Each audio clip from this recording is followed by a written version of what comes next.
After the debacle at the asylum, I was a whirlwind of emotions. I mean, let's be honest. This is the most insane job on the planet. Fuck those crab boat guys or people changing light bulbs at the top of skyscrapers. I have literally battled for my life to get a paycheck. Twice. I haven't told anyone what I'm into. They would either think I was full of shit, or they would want in on it, and I would probably get them killed. But damn, is it a good paycheck. Am I right? I gotta admit though, I'm still a little unsettled here. On the one hand, I've made $6,000 for about 2 hours of work. On the other hand, I am literally fighting big green demons who want nothing more than to gut me and run a train on my corpse. But damn that money.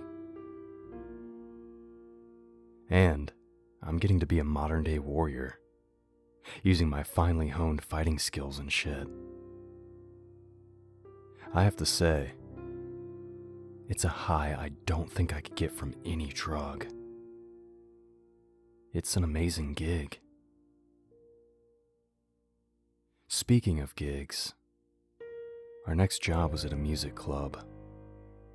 It's called Manchester Ballroom, and they claim to have a ghost problem. Manchester Ballroom had been around in one manifestation or another since about 1890. It was originally built for vaudeville shows, but it had also been a square dance hall, church, speakeasy, a Democratic Party headquarters, and then eventually settled as a live music venue in the 1970s. It had never really been anything out of the ordinary until 2012, when new ownership started claiming the club was haunted.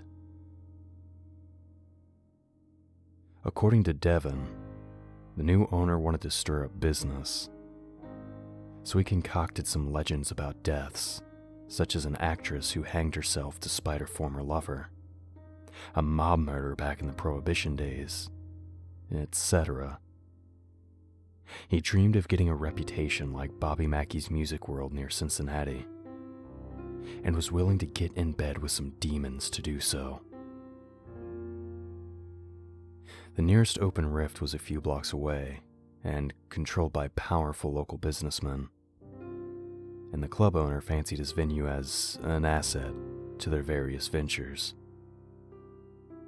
In truth, they thought he was a douche, but he had money, and they had access to what he needed. Arrangements were made, and some well-designed hauntings gradually got going. It was the typical stuff. Noises, sightings, scaring the daytime employees and overnight custodians. Occasionally, there would be issues with the lights and bugs in the PA system that would be attributed to one of those long-lost souls haunting the premise. It was all demon bullshit, of course, but it worked. The media coverage got going and better acts were booked. Highly successful ghost tours began, and Manchester Ballroom became quite the destination for a paranormal enthusiast.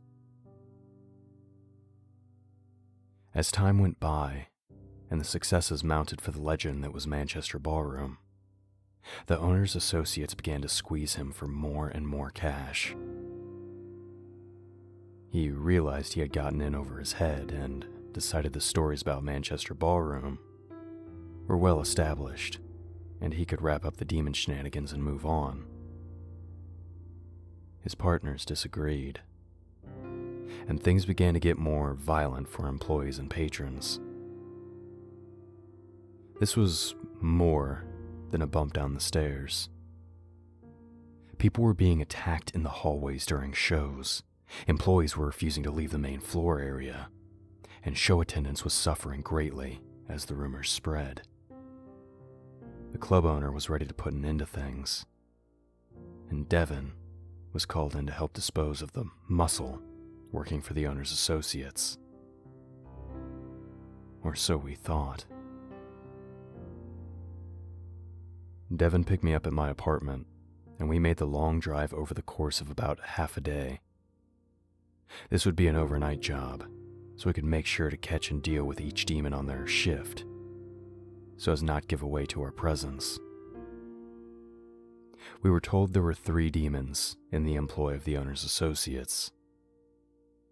There were no events scheduled, and we arrived around 8 p.m., so we could catch the night demon, then handle the others during the following day, and have them all taken care of in time for a major music act's show that night. The employees were all given the night off, having been told the building was being fumigated. We met with the owner, Gino, typical, I know, who was in fact a fat, balding, open shirt with chest hair and golden chain wearing douchebag. He smelled of alcohol and cheap aftershave, and I could immediately tell from Devin's brevity and demeanor that Gino's general disposition was one that elicited caution and distrust from my employer. I was sure that by this point in Devin's life and career, he was a pretty damn good judge of people. Devin asked for half payment up front and gave me a look to confirm we would be making it a priority to collect the rest the moment we finished up. The total fee would be $50,000. Gino didn't flinch and took us to the office and grabbed the first $25,000 out of the safe. It was Devin's first test for Gino, and he passed. We took a quick walk around with Gino, getting a few stories and learning the layout of the venue. Around 9, he left us and said he would return in 24 hours, or we would call him earlier if everything was taken care of. An hour or so later, we began to hear strange but very obvious sounds. Howling, scratching, things being smashed, etc. Objects began to move on their own, and we made our way around, weapons ready. Devin was dressed in his coveralls with no sleeves, his monstrous arms out and free to dismantle shit. He had his trusty bat and brass knuckles. I had switched to a riot vest and mask, which was a bit more mobile than my karate sparring gear. I also ditched my skinny jeans in favor of some tactical pants. I still had on the dick teepee, though. Thinking of trademarking that name, by the way. And my machete was at the ready in my right hand. I kept my left hand free like a boy Alt-J to help create space when needed, but it was wrapped, like a fighter, in case anything tried to bite me as I battled. We made our way to the main venue floor. It had a modern, industrial-style decor, with exposed ductwork and uncovered light fixtures, but was blended with a lot of the original woodwork and carvings you see in the old theaters. Old promotional signs covered the walls, advertising shows and events as far back as the 19th century. It was a unique place for sure, and probably made for some great memories of seeing your favorite band. As we reached the center of the room, things had reached a critical level. The sounds were coming from all directions, and we were dodging flying chairs and other items from the immediate area. Suddenly, all the lights kicked on, and we got a look at what we were dealing with. A demon stood about 30 feet away and had a huge grin on its face. "Shit," Devin said.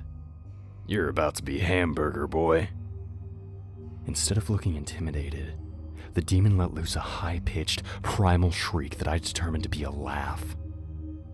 Suddenly, the clicking sound of those creepy spiked feet was all around us, and out of the shadows appeared several more of them, I took a quick count. There were a total of 12, and they slowly came within about 20 feet of us and formed a circle. I kept my game face on, but was panicking inside. Devin is a beast, but a dozen of those fuckers, all jacked and standing at least 6 feet tall, were staring us down with bloodlust in their eyes.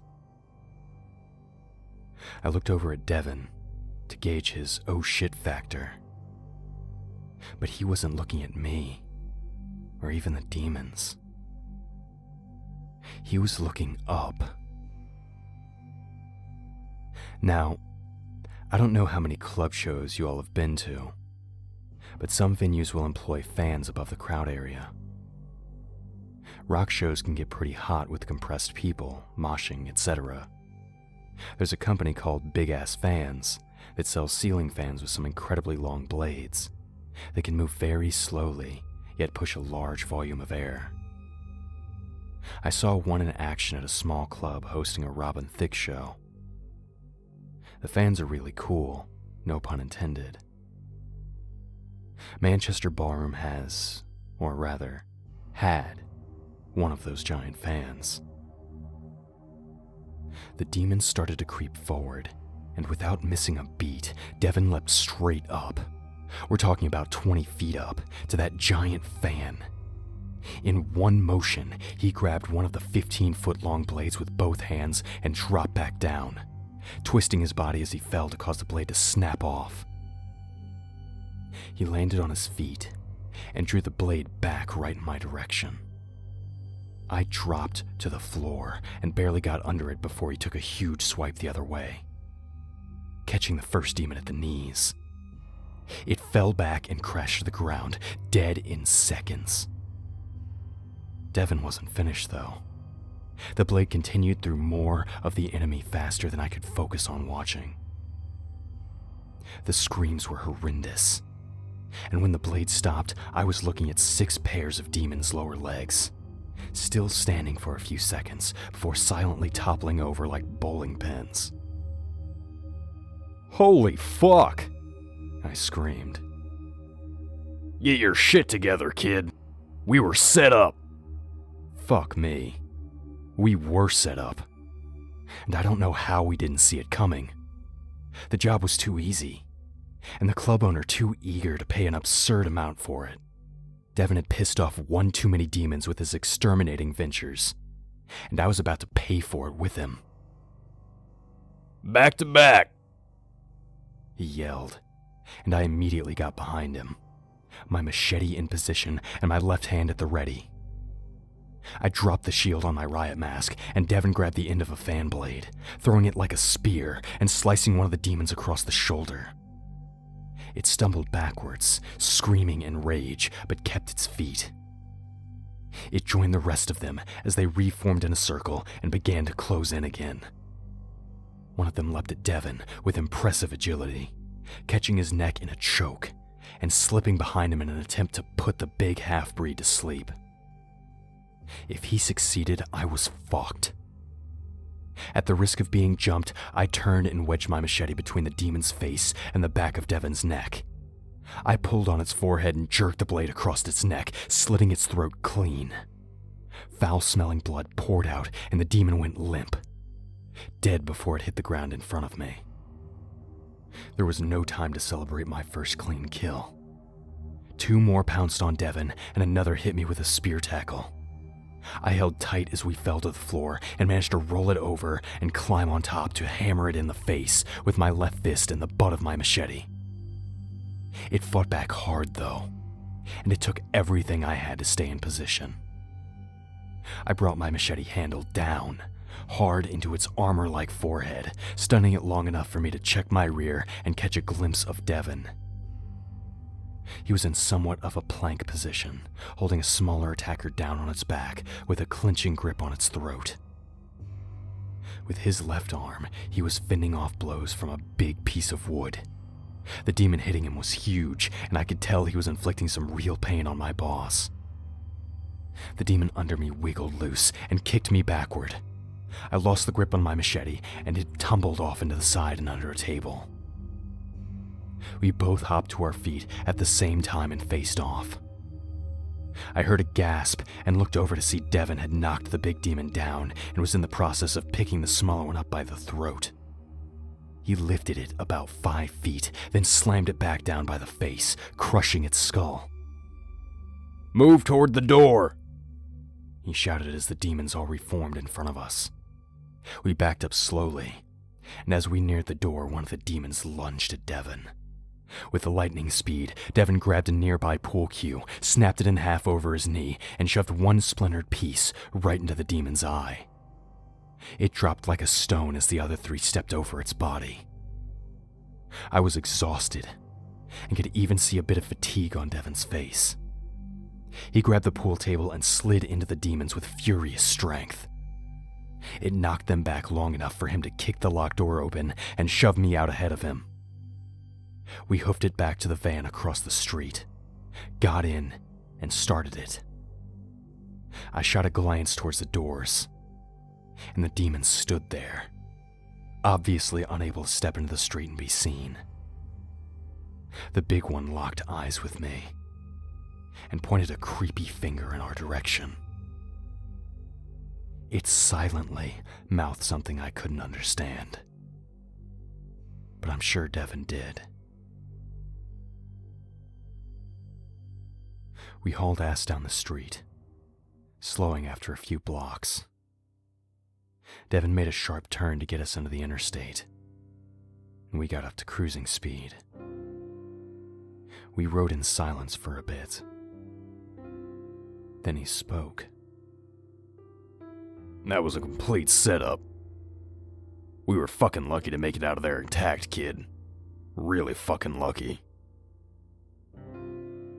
"It had to be the owner's doing. Why did he set us up?" I asked. "Trying to collect the bounty on your head?" "I'm sure it's either that, or he's in deep with his associates, and they are the ones trying to collect. I ain't gonna lie, kid. There's a whole lot of fellas in this demon world that want my head. I'm also fucking up shit for some pretty powerful humans. I'm sure they're into trafficking people through the rifts and who knows what else." He continued. "As far as I know, there ain't no other half-breed out there doing what I'm doing. And a lot of these demons could get very rich if they bring my ugly mug home. I would be surprised if my face isn't on a billboard over there. They just hit us with 12 of those green bastards, and it wasn't enough. That first one had a hell of a grip on my neck, buddy. If you hadn't saved my ass, both our heads would be on pikes somewhere. I thank you for that one." I quickly responded. "Dude, you may have gotten me into this shit, but you've saved my ass several times already. You live, I live. You can bet your ass I'll be watching your back as best I can." "We gotta get back to home base and get to the bottom of this," he said, as he reached up and flipped a small, nondescript switch on the ceiling. Suddenly, we sank down about a foot, and the rear section of the van began to extend in length.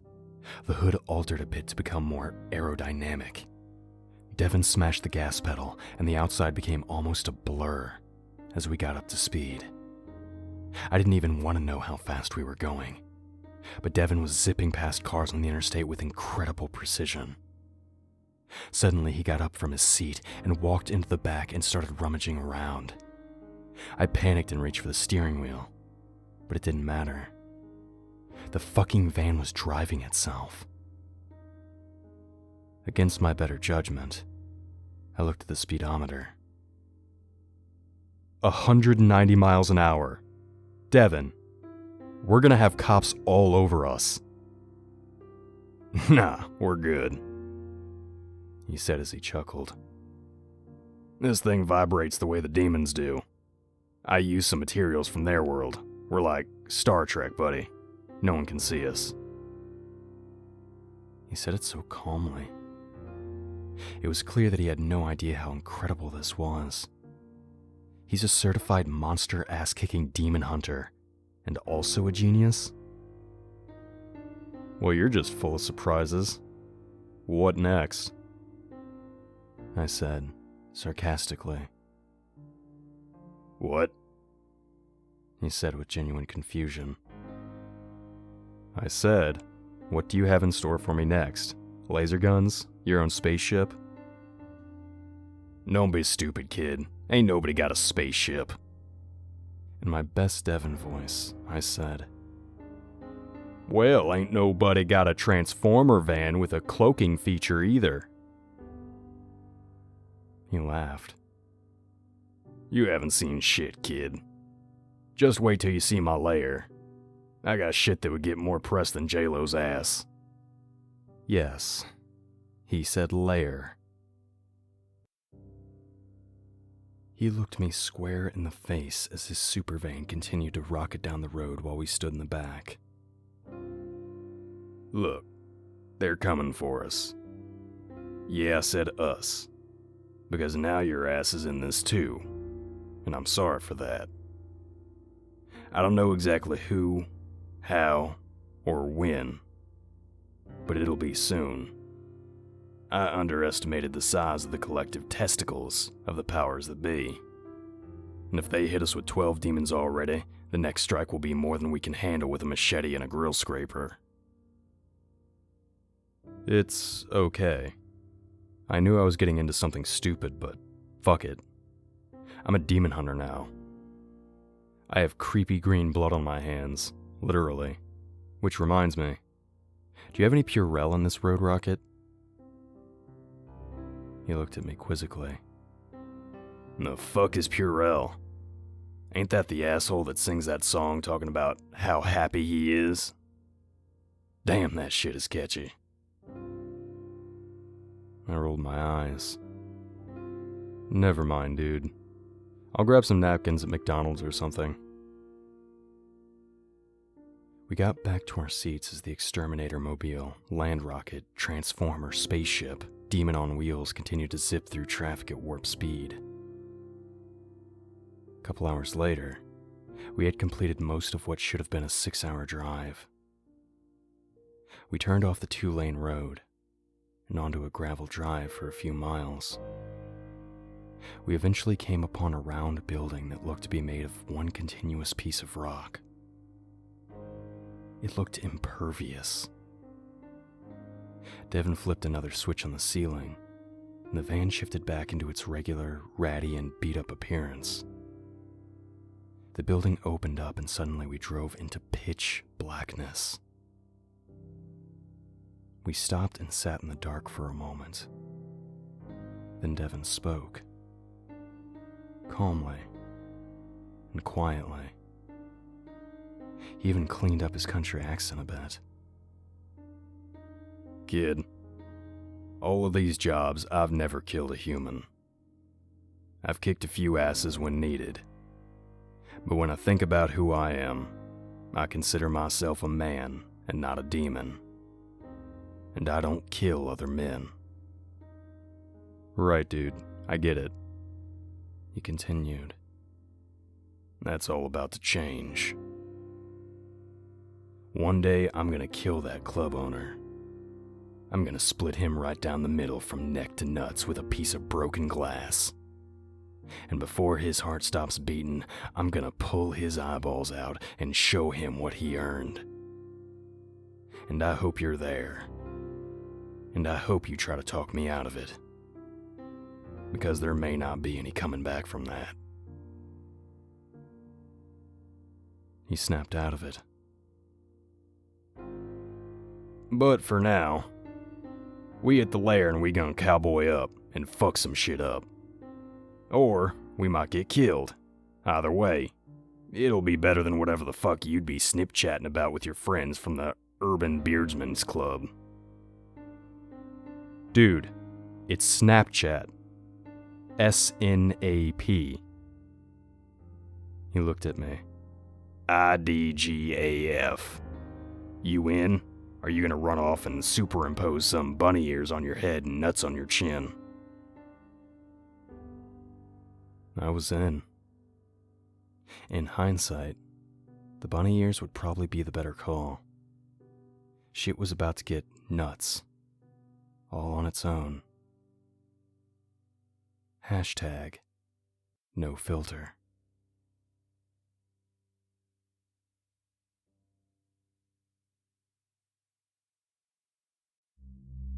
Greetings, friends and fiends.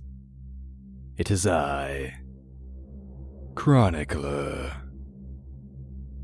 We here at Creepy Spaghet would like to thank HGTV Neighbor for allowing us to tell their story.